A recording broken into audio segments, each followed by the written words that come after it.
Hey, Alex, thanks for joining us today. As way getting started, give us a little background on yourself. Sure. Hey, Brian. Nice to meet you. It's I've listened a lot in the past, but yeah, I'll get started here. So I'm Alex Valentine. I'm a sales engineer with Harness, actually a sales engineering leader now. Been there about 3 years. Have a background both as a developer in operations and IT, and spent the last 12 years or so in sales engineering. Cool. What got you out of development into pre-sales? It's the dark side, as we call it. It's an interesting story. Surprisingly enough, it started with a cold call, right? Oh So boy, headhunter. Yeah. had a headhunter call, and they said, "Hey, have you ever heard of pre-sales or sales engineering?" And I was kind of like anti-sales, very technical, and I joked and I said, "Sounds like an oxymoron, sales engineering." But Yeah. started telling me about the role, and I'm like, "Oh wait, those are the people that sold me the software I just bought. Yeah. Those engineers, those are pre-sales engineers." And yeah, it's kind of an interesting place that most people aren't really aware of this career as a valid career path for technologists. And how'd you like it when you first started? Oh, I loved it. Like it was Really? like, being someone that enjoys presentations, enjoys going to conferences as a technologist, right? Like coming on board and having to go and like present our technology, and especially talking to like all different sorts of industries and people and different backgrounds. Like it certainly gets you out of the monotony of the day to day of like working in technology and having to like deal with the same problems over and over again. Yeah. So from that perspective, it was really, and I just like getting out of the house, which, I bet. pre-COVID was something we did often. And how about as far as dealing with salespeople Well, or it was many interesting. different Like salespeople? many different salespeople. So like I'm based out of Philadelphia. I primarily focused on the New York City area, primarily financial services. Yeah. And certainly when I started my career like 10 years ago, salespeople tended to be very sort of, kind of a locker room culture, right? Of very interesting and dynamic personalities, and typically sports backgrounds. And New York City as a region as a whole tends to, folks tend to have a lot of bravado. So at first, I had really struggled dealing with, strong personalities and kind of intimidated. But over time, I got to kind of know like what made them tick, and became a true partner with them, right? Understanding like what their desires were, which is usually money, but understanding like how I could help them solve their problems and progress opportunities, and be seen more as a partner rather than like just someone that gives a demo. And were you in a pool of people, or were you assigned to just one or two reps? So originally it was a pool, Yeah. right? And then over time, especially now at Harness, and certainly previous to Harness as a company called App Dynamics, and typically we'd have assigned reps, right? So you typically have a ratio of 1 to 1 or 2 to 1. And I think that's really important as a leader, because you want to make sure that there's continuity, a partnership. If you have like just a pool mentality and you're just like another SC for each demo, and it's you just don't have the same sort of camaraderie, and Mhm. you're not on the same page. Yeah, but I never liked the pool as either a pre-sales person or a salesperson, because as a salesperson, you got to like get the mojo going. Okay, this is how I like to do the presentation. I'd like you to do this part, but not this part. I'd like the demo to focus on these things. And some people would cooperate and others would just smile and nod and do whatever they want. Yeah, no, for sure. I think it's sort of like jazz vis orchestra. If Yeah. you're playing in a jazz band or something like that, and you've had a lot of sessions together, like you can actually like figure out, okay, Brian stopped, I'll start. And a first meeting should flow, right? It shouldn't Yes. be, sales rep gives presentation, does discovery, SE shuts up, passes it over to a demo, sales rep shuts up. Like it should be a flow, like, and it should be something where the SC has 2 or 3 points in a first meeting to have a relevant discovery question. And then during the demo, there should be natural pausing points for the rep to be like, So, Mr. Customer, what do you think about that? How would that be valuable to, your business? Because there's a huge difference between somebody who's technically knowledgeable and a pre-sales engineer. Yes. Yes. And I would say certainly at Harness, we tend to hire higher S pre-sales engineers. Now we're selling to developers. We're selling, a solution for software delivery. Yeah. So our buyers are very technical. So they tend to be a little skeptical of salespeople in general. I'd say they're Yeah. harder to sell to. So from that perspective, we try and encourage our SEs to be more involved in discovery, kind of qualifying opportunities, asking scoping questions, more so than maybe other sales I've done in the past. And and so now is it 1-to-1 or 1-to-2 or 1-to-3? So we're a SaaS solution, and so right now it's 2-to-1, so 2 reps for each SE in the field. Yeah. And POVs when I started were extensive, multi-week long events, right? It wouldn't be unusual to have a bank POV take a month on Sure. site, right? And I mean, now it's SaaS. It's beautiful because you just turn on an account, you enable it, you get them connected. And also the products are much better, Yeah. right? Because 10, 15 years ago, you could have a bad product and hide behind a great sales team, great marketing, PowerPoints, right? But if you think about SaaS in general, it's a freemium motion. The buyer is way more informed about your product, and you can't just like do smoke and mirrors and hide behind a process to prevent them from being exposed to your product. So other than technical prowess, what do you look for in pre-sales people from kind of on the sales side of it, the interpersonal stuff? So, and certainly from a sales perspective, we're looking for curiosity, Yeah. right? Someone that's willing to ask curious questions and, is willing to pivot. I mean, I hear the phrase a lot, like audible ready, right? Willing to like change, comes up all the time. Like there's all this like sales lingo you hear all the time, I right? haven't heard audible ready yet. Yeah. Yeah. Audible I ready, mean, say right? they So, know English or they can talk or oh no, like so NFL football, right? So when they call an audible, so when a quarterback says like, we're going to change the play, oh, right? I So being see. able to improvise on the fly, right? So Gotcha. during the interview process, we'll ask a question like, that will kind of interrupt their flow, see how they take it, right? Because it's natural during, a demo for like an interview, you're going to be nervous, right? So you try and mix it up and see how they react. Uh, what other type of things? Any kind of background other than the technology stuff? Any Well, kind of the classic sales type of oh things? yeah, it's sort of like, hey, we want athletes, right? We only want athletes and we Or only some want like, competitiveness, yeah, yeah. because I've had Yes. pre-sales people who aren't competitive. Yes. Like you want people that want to win, Yeah. right? For sure.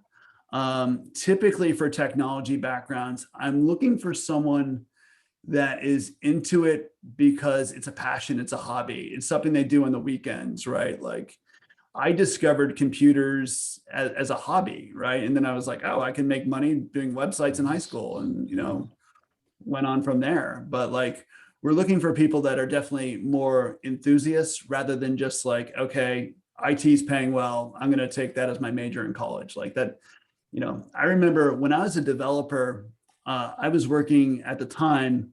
My first job out of college was Penn State. I was working as on a special project there, and we had to hire a dev team, and we hired an A+ student with like all the great accolades in the honors program, and then I also hired a C+ student who is an enthusiast that was doing it as a his personal passion, and he really just had bad grades because he was just doing projects the whole time, right? Yeah.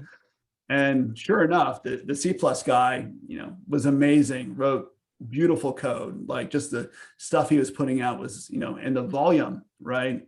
Where the A+ guy, he lasted about a month. So it's interesting, but I see a lot of more people that are like college dropouts or aren't really the traditional sort of corporate career path that you would associate. And we see that in technology in general, right? There's a lot of people that are not A+ students and didn't go to Harvard. Yeah, because I don't see that correlation at all. in Yeah. either pre-sales or sales. No, No, not at no. all. There's got to be some kind of, misfits kind of a pejorative, but somebody who isn't going to be the core developer. Yeah. Wears the same shirt every day for a year, doesn't talk, Yeah. Yeah. thinks No. thinks in code, sleeps in code, speaks in code, but they have to have that emotional attachment to winning. Yep. For And, sure. And you can be competitive and not necessarily have a sports background. You oh can yeah, be it has nothing to do with competitive and sports. be, Sports kind of yeah, conditions you for it. yeah, But I've had people who wanted to become salespeople who, like, when they lost a deal, they went, well, next one. yeah. I want a little bit more skin in the game the next one. Oh yeah, yeah, for sure. I mean, you want it to just rot at you, like just really like you want people that are going to take it personally rather than just be like, okay, next first meeting, we'll see how it goes. Yeah. And how was that transition into leadership? Because that's yet another skill set. It's interesting because like as an SC, I love to be the star. I love to go to club. I love to close the big deals, right? Where now I'm living vicariously through my team, Yeah. right? So as someone that used to play fantasy football a lot, it's kind of like fantasy football where like I'm drafting people and I see how they do and I'm making tweaks and it's I certainly find it really enjoyable. But it is a transition. It's very easy for leaders to kind of micromanage, to grab the keyboard and mouse and do the demo. I've seen so many first line sales leaders in the past fall in the trap of, I'm going to run the first meeting, right? The poor rep sitting there doesn't even talk, right? It's the same thing with pre-sales. Yeah. And how long did it take to get comfortable letting the reins go and seeing how it plays out? It took about a year, I'd Yeah. say, between, by the time I got really comfortable with like, I know this person is going to do slightly less of a job than I would. And I need to be comfortable with that, right? Right. Because the only way they're going to learn is by trying and maybe not failing, but not doing the best they could, right?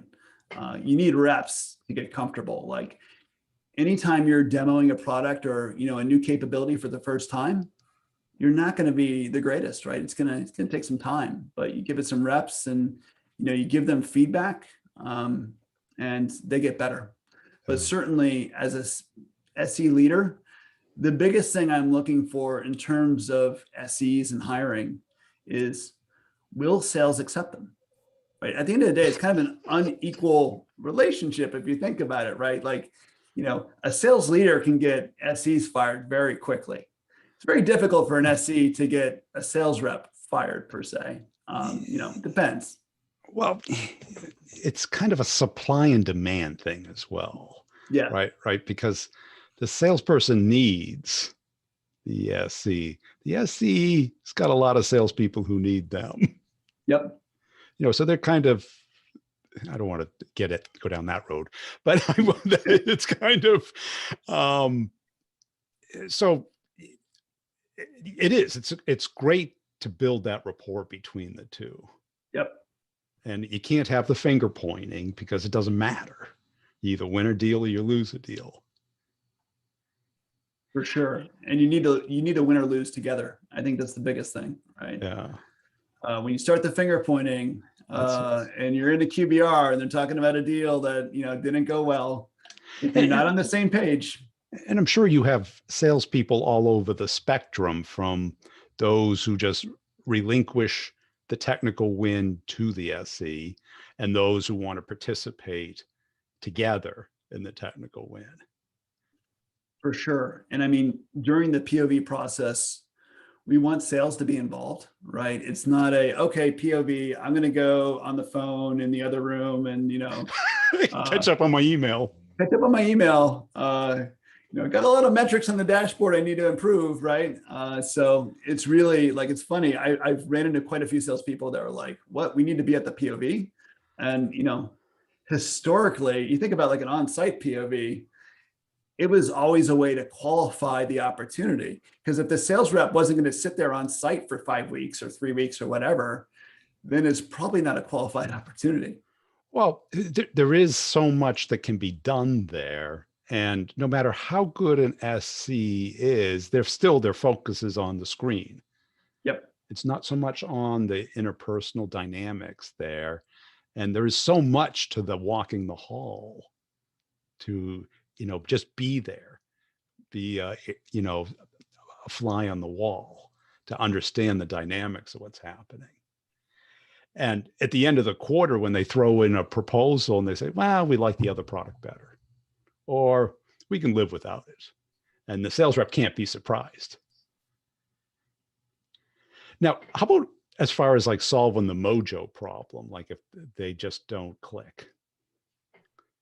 Yeah, it's interesting, right? You have certain personality conflicts, right?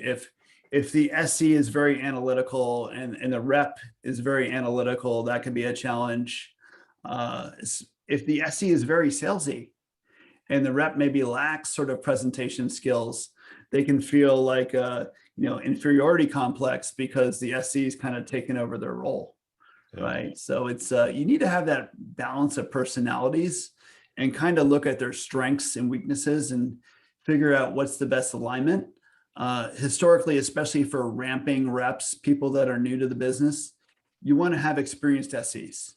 Like you want to take the SC out of the equation as far as like why they're, why or not they're successful, right? So if you can have a good, established SC working with a ramping rep, I think that goes a long way. And where do you fit into the organization? Are you report into a VP of sales, or do you report into product, or? I report into sales. So I report into basically the SE org ultimately lines up to the CRO. Yeah. So I've seen other orgs where maybe the product team owns SEs, and I don't feel that's a good alignment personally. No. And like when forecast reviews, how engaged do you get in that? Oh yeah, I'm on every forecast call. And so, yeah, it's And do you talk to your SCs independent of the salesperson? yes. So every one-on-one, we go over a funnel. We have pretty good analytics. I mean, we have our CRO used to be an SC. He's very data minded, right? And so it's really important that we're intimate in the opportunity. We know the champions, we know the competitors, we know all the details, we know the 3 whys, all the type of things, because we could be called upon to like, hey, is this a real champion, Alex? And I need to have an answer in a QBR, right? Where like some other companies I've worked at, maybe, it's kind of like a sales thing. The SEs are hanging out, like hoping their reps do well. Hoping they do go. And so, wow. So the CRO is a previous SE. A long time ago, but yes, he was at one point an SE. So it was technical. Yeah. That's really good. It's powerful because without, maybe you can tell me, with your deals, I got to assume if you don't have the technical win, you don't get the business win. Oh yeah. We'll never we never win a deal with that. Technical win is a must, right? It's never like, sometimes you don't have a POV. Sometimes you have enough of a demo or a technical deep dive, like a second or third demo that like they've seen enough and they've talked to a reference and you don't need a POV. But I'd say, 95% of our deals require a POV at this point. Yeah, because I'm sure you've sold products before where you can go top down. The technical people can say, we like this better, or we like that better. And then the executive says, well, we're getting this. It's interesting. Like 12 years ago, if I was selling data center automation, it was a company called Blade Logic. And I remember. And they were competing against Opsware, which I was recruited because I was an Opsware customer. But anyway, like historically, the way you would sell Blade Logic is you'd go to like the VP of the data center or the head of the data center, and then you would show them Blade Logic. And then like they would go to their team and say, hey, we should take a look at this, right? And then that would start a POV. Where now it's interesting because like lower level folks have a lot more influence in the organization. Well, I think the days of the top down on something that the executive isn't using are over. Yes. Right. Unless the product, like a sales force, because no sales rep's going to say, yeah, we need more activity stuff. No, no, the manager goes, no, I need to spy on these people. Right. So the users have a disincentive to use the product and the manager has an incentive to use it. But if you're selling like to developers, the lead architect or the VP of engineering has an opinion, but rarely will he veto his team. For sure. Yeah, you Yeah. can, where before you had more of a dynamic where you could potentially force tooling, like, Bob, our VP, is going to select play logic and you guys are going to learn to use it, right? Yeah. Where now you could have a DevOps administrator be like, no, I don't want to use that. Right. This is why I don't want to use it. I've been using this other product. It's freemium. I downloaded it from a website. You guys should check it out. I'm using it for my, personal projects. So now the motion is you still want to have EB alignment. You want executive alignment. You want to show that you're strategic and you're tied to their business pain. To get the money and to Yeah, expedite the deal. Yeah, for sure. Like you can't just go low. Right. And historically for us, like we need to have champions in like the IT organization and then also some sort of business unit if you want to get the why now, right? If you want to have most, IT, DevOps, developers don't really know what they're doing for the business half the time, right? Like they have no clue. They don't even know how to buy software, right? Like when I bought software, I had no clue what it was actually doing for the business. And I really didn't know how to buy software. Yeah. And a lot of people selling to engineers know that or don't know that. They send a quote to the engineer and the engineer sends it to his manager and the manager goes, what's this? And all of a sudden then the sales starts. Yeah. Yep. And you want to avoid that because completely.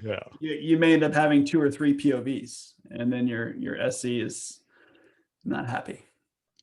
So how do you divide your time? How much is it like for hiring, developing? Because salespeople, you hire your boot camp, here's your quota, here's your laptop, good luck. Right. But SEs requires a lot of training. Yeah. They got to learn the product, they got to learn the competition, they got to learn how to get that technical win, both the interpersonal skills, has to integrate with a bunch of stuff. All kinds of red herrings come up during a deal. Then you got to learn how to handle that. Yeah, there's no sort of like, hey, just do this boot camp and you're good to go, right? You need to get hands-on. Typically what we do is we have a mentorship program where one of the experienced SEs will take on one of the junior guys or girls. And really it's about making sure, at least in the 30 days that they're there, the first 30 days, we want to get them demo ready, right? We can put them in front of a customer and they can show the product, they can answer questions. Maybe second level discovery will come like later, but like getting them ready to demo is important. And, that's usually about 40 to 50% of their time is first meetings, right? And then from there, it's getting them comfortable enough to POV. And that's usually in a quarter, right? We want to have them do a POV that's more of a simplistic POV, maybe not the hardest POV. We're not going to put them with like a Fortune 10 bank for their first POV and just have them fail, right? So it's about showing them how they can be successful, getting them comfortable, and then they're off to the races. But yeah, there's a lot more involved. Ramp time, most of the companies I've worked at, it's going to be 6 months to a year before your SE is truly fully ramped. I mean, there's exceptions, but it's longer for SEs for sure.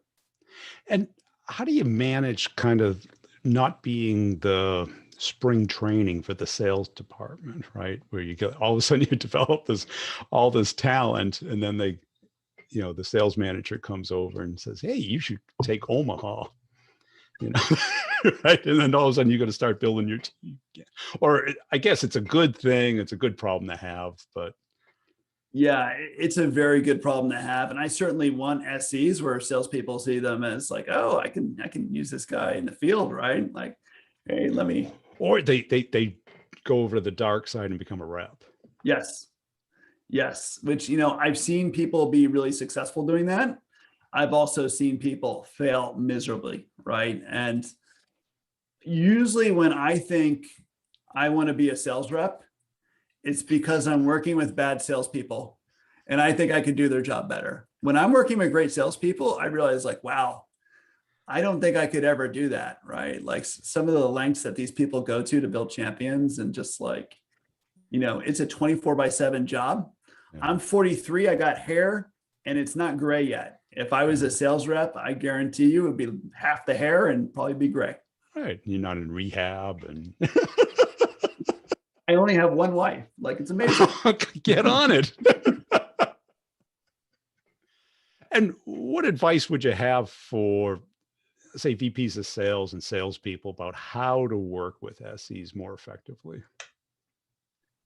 It's all about explaining the why. It's similar to actually, talking to Selling. a prospect, right? Yeah. It's selling, right? Why they need to do X, Y, or Z it's really just about articulating that, and ultimately treating your SE like a partner and not an appliance. Don't call your SE a resource. Hey, Alex, I need a resource. Like, Don't you a hate that? resource is coal. A resource is, some dirt. It is not a human being. Yeah. I used to hate that word, because, right, you're not a thing. You're a human being. Yeah, no, it's a trigger word for me. Yeah.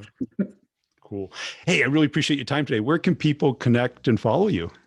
Sure. On LinkedIn, I'm at Alex Valentine, and Twitter as well.